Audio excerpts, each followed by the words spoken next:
Bienvenidos a la sección de la entrevista del programa Miradas. Este día conversamos con Eduardo Esquivel, quien es psicólogo y coordinador pedagógico del programa de formación y empleo del Servicio Social Pasionista, para hablar sobre el tema de la violencia sexual en la juventud y a quien le damos una cordial bienvenida. Muchas gracias. Bueno, para empezar, Eduardo, me gustaría preguntarte qué es la violencia sexual. Vamos a entender un poco la violencia sexual, cómo lo entiende la OMS, ¿verdad? La Organización Mundial de la Salud, que es todo acto sexual, ¿verdad? Consumado o la tentativa de consumar un acto sexual, que puede ir de comentarios o insinuaciones sexuales no deseadas. Esto es clave porque está en contra del consentimiento o de la posibilidad de dar el consentimiento. Y que también se puede utilizar en relaciones desiguales de poder, ya sea un adulto frente a un niño, una niña, o diferencias de fuerzas, o por ejemplo, personas contra la discapacidad, o personas con discapacidad, perdón, y que de alguna otra forma también puede darse o no el tema de una comercialización de la violencia sexual. Y aquí es importante entender cuál es el mecanismo que se da en esta violencia. Y uno de los más principales es que siempre hay una violencia que la antecede, que por ejemplo el uso de la intimidación o por ejemplo el uso de la coacción, amenaza, extorsión, ¿verdad?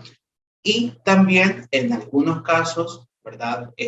También es una instrumentalización del cuerpo de las personas, especialmente de las mujeres, en términos de comercialización y explotación sexual, ¿verdad?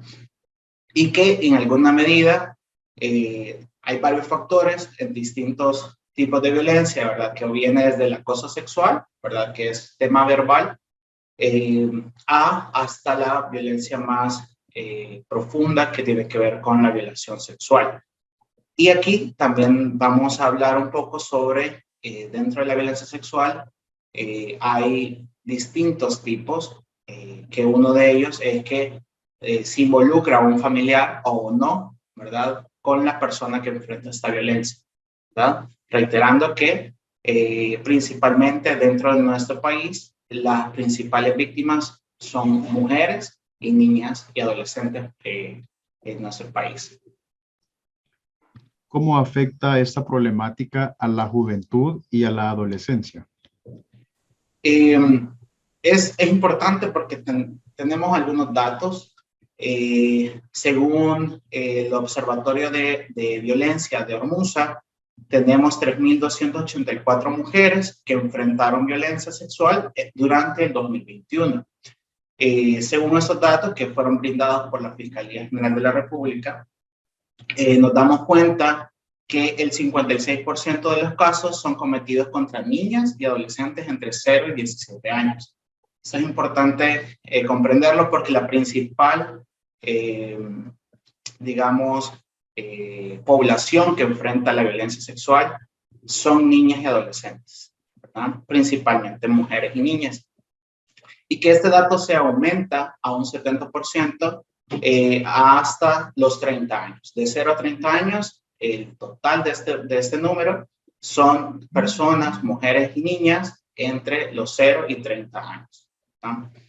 Esto es importante entenderlo porque, digamos, la principal ámbito donde sucede es dentro de la familia, ¿verdad?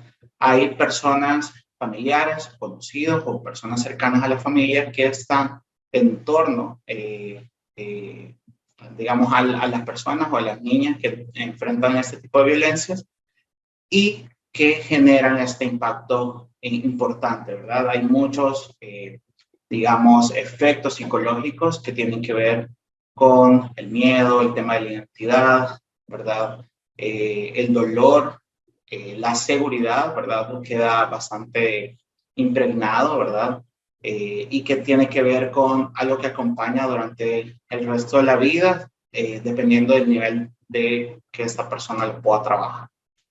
Sin embargo, También hay otros ámbitos en los que la violencia sexual está presente, por ejemplo, en los centros educativos, en universidades, ¿verdad? Personas que ejercen cierto nivel de poder, ¿verdad? Una relación de poder, una relación desigual, que por cualquier fin, ¿verdad? Por el fin de, digamos, en alguna medida, generar presión, generar algún tipo de consecuencia para la víctima, utilizan este recurso, ¿verdad?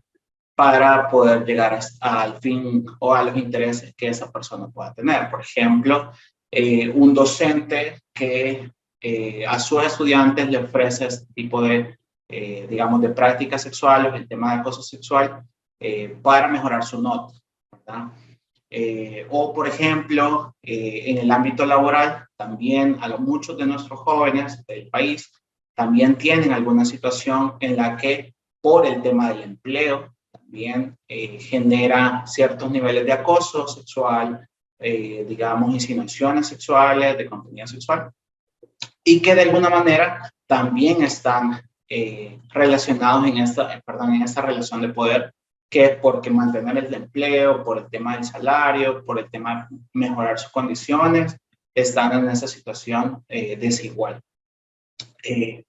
También durante digamos, en el ámbito de trabajo, o el ámbito laboral, hay prácticas bastante recurrentes y que también para las juventudes pueden ser tanto a nivel presencial como a nivel virtual, ¿verdad? Ahora que muchas de nuestras formas de interactuar han cambiado, han migrado también hacia lo virtual o digital, también hay nuevas prácticas de violencia que tienden también a migrar a estas prácticas. Por ejemplo, a jóvenes que de alguna otra forma han sido coaccionados o coaccionadas, ¿verdad? En enviar fotografías a través de los medios digitales. Ese es un medio para no publicar, digamos, esas fotografías. Es un método de coacción, un método de, digamos, de intimidación, para que estos jóvenes puedan tener otras prácticas, inclusive tener poder recurrir a otras prácticas sexuales con ellas, ¿verdad? También, ¿verdad? Vale mencionar que dentro de la violencia sexual no solamente afecta también principalmente a las mujeres, sino también a la población LGBT, también por considerar, ¿verdad? Que este es uno de las poblaciones que vive su sexualidad más abierta, etcétera. Sin embargo, es un tema de incoherencia, ¿verdad? Porque dentro de nuestra realidad, el machismo que vivimos y la supremacía, digamos, de lo masculino en nuestro país, y esto es importante reconocerlo, ¿verdad? Que también dentro de los hombres, ¿verdad? También hay otras formas de ser hombre sin generar relaciones de poder y de dominación a los cuerpos de las mujeres y también de las masculinidades diversas.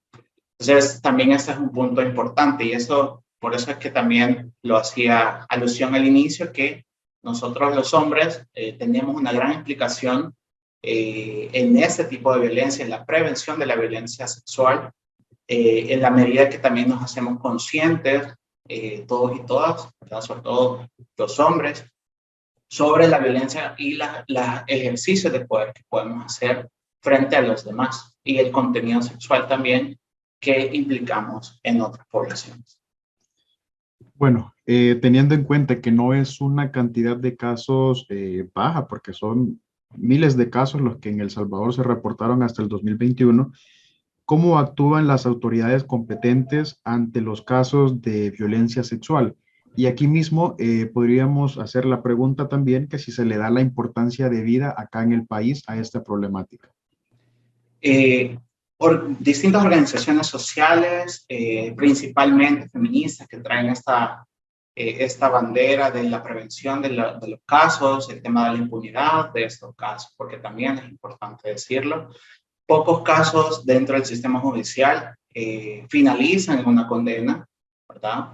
Y esto es importante decirlo porque en un contexto posibilitador de este tipo de violencias, lo que hace es que no se contiene, es decir, se sigue promoviendo como este tema no es, digamos, abiertamente abordado, etcétera, entonces se pueden seguir perpetuando. Hay avances, ¿verdad? Definitivamente hay avances.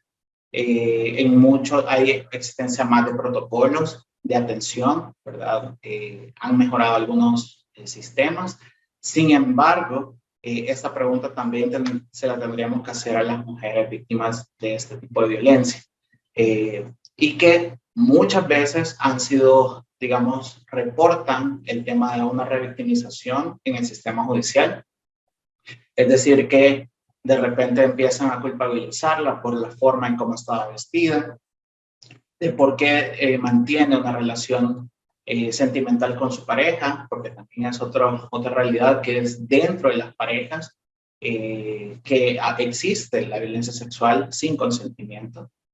Entonces, hay varios mitos alrededor de las personas que enfrentan violencia sexual, que en el sistema judicial también siguen perpetuándose y que afecta también a la forma de atender, ¿verdad? Entonces, las instituciones públicas deben de abocarse también a la asesoría de las organizaciones feministas o especialistas también que puedan brindarles mejores protocolos, ¿verdad? Y sobre todo la sensibilización ante el dolor, la angustia, la vergüenza que pueda tener una mujer o una persona, un niño o niña en ese tipo de violencia, ¿verdad? Y ese creo que es un punto importante, que es sensibilizar y empatizar y humanizar los procesos internos dentro de las instituciones, de manera que cada persona pueda tener o pueda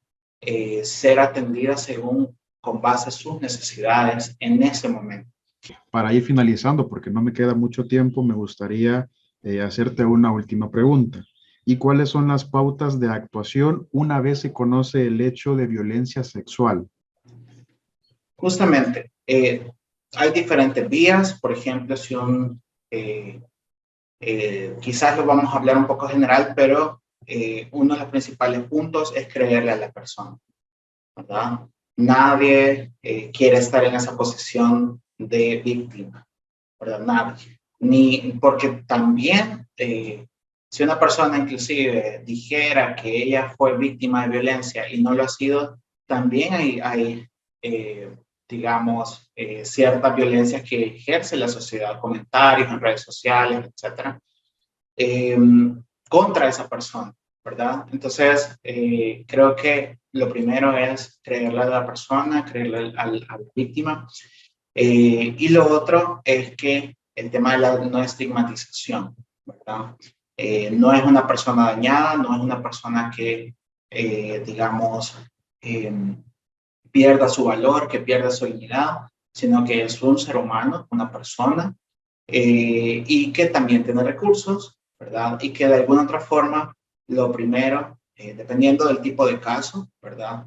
Hay ciertos temas legales que hay que cumplir, ¿verdad? Por ejemplo, ir a la Fiscalía General de la República o la policía, y hay ciertas instancias de la Policía Nacional Civil que también aborda específicamente ese tipo de violencias. Pero justamente es el tema de repente buscar apoyo, ¿verdad? No ir sola, ir acompañada de alguna organización, de alguien de mucha confianza, que en esa situación pueda acompañar, ¿no? Ya que mencionas el tema de organizaciones, ¿podrías comentarnos si el Servicio Social Pasionista dispone de algún tipo de acompañamiento o algún programa para que las personas que están sintonizando esta entrevista puedan dejarse acompañar o dejarse o informarse nada más de estos procesos o procedimientos que ustedes realizan? Justamente, quizás tenemos distintos programas en el Servicio Social Pasionista, donde yo estoy. El programa de formación y empleo, ¿verdad? Es justamente como una segunda instancia, ¿verdad? A estos casos, digamos, de violencia, donde ha pasado toda la situación, y de repente tenemos todo el tema de educación, ¿verdad? Todo el tema de formación técnica y esta parte. También tenemos otro programa que es el de derechos humanos, que también pueden abocarse, ¿verdad? Voy a dejar los teléfonos acá para que puedan compartirlos y llamar también para una asesoría legal, un poco de acompañamiento psicológico. Y también con nosotros sería el tema de cursos formativos, donde también vemos todo este tema de educación, de proyecto de vida, cultura de paz y orientación laboral, que también creemos que es como una segunda parte o una segunda instancia para acompañar a personas víctimas de violencia o que enfrentan violencia en todo sentido.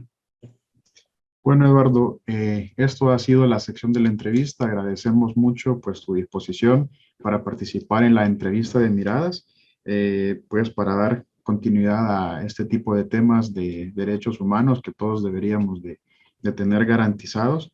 Gracias a ti por participar nuevamente y a usted, amigo y amiga, lo invitamos a que siga en sintonía de su programa Miradas.